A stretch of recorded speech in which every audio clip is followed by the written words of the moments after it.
Look what I just came across. And where's Mum? Because you are too small to be by yourself.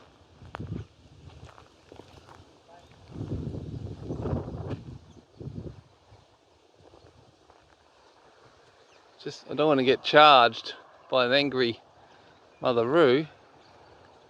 This Joey would be what? A couple of feet high. There's a lot of flies hanging around it. I wonder if it's injured.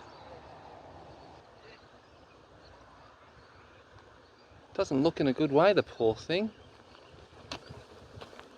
Why so many flies?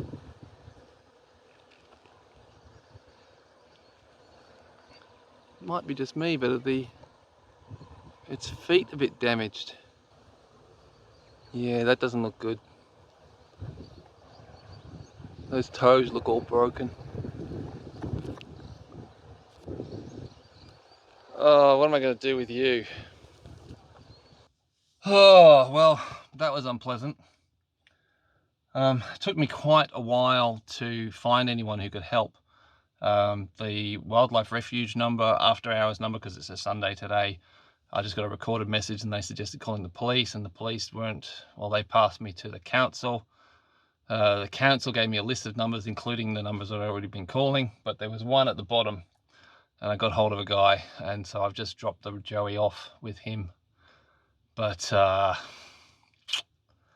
don't think there's much hope for the poor thing. The toes on the right leg are dead. They're completely dead. The guy here said it could have been caught up in barbed wire at some point. Maybe the ones on the left leg might be okay, might be salvageable. But I think if it was to have any chance of surviving, it would need human level care, which it's not going to get. It's unlikely that it's gangrene, the maggots in the wound, and if you're squeamish, look away from the screen right now because this is pretty gross. The maggots in the wound would mean that there's less chance of gangrene because they would have cleaved out the dead flesh. But the bone, the right foot would have had to been amputated halfway through the foot. I think it's actually my kangaroo anatomy is not very good, but it's the long bone at the bottom of the leg, which might be a shin bone. That'd probably have to cut through at the halfway point to get good, clean, healthy bone. Then a stump would have to be created, and then it would need to be cared for the rest of its life.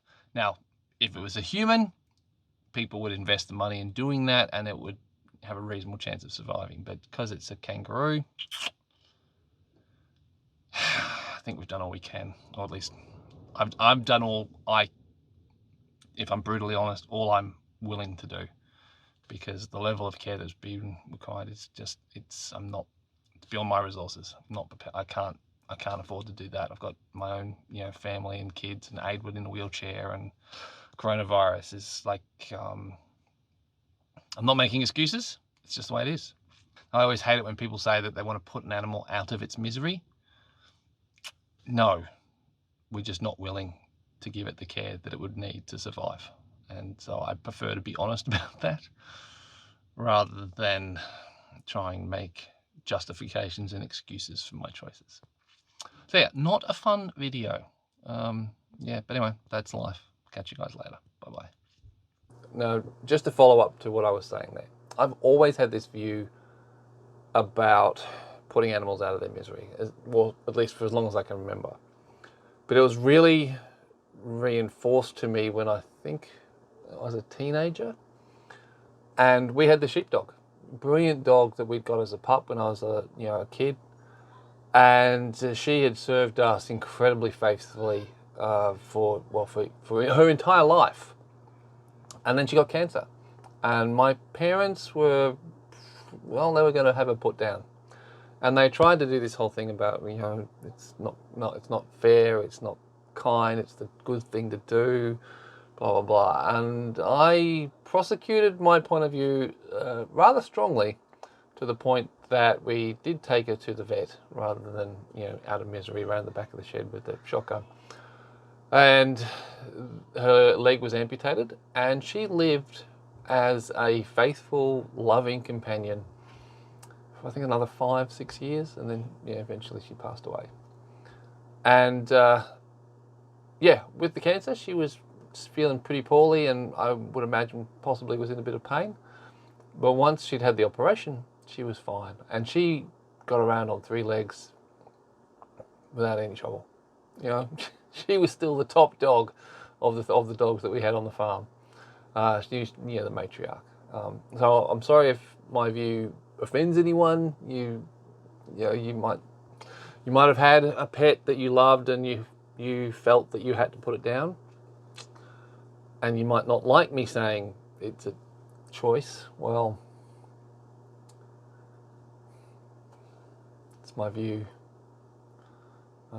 It's a choice that I've had to make on a number of occasions because I haven't been willing to spend the resources like with this Joey. But it's been a choice.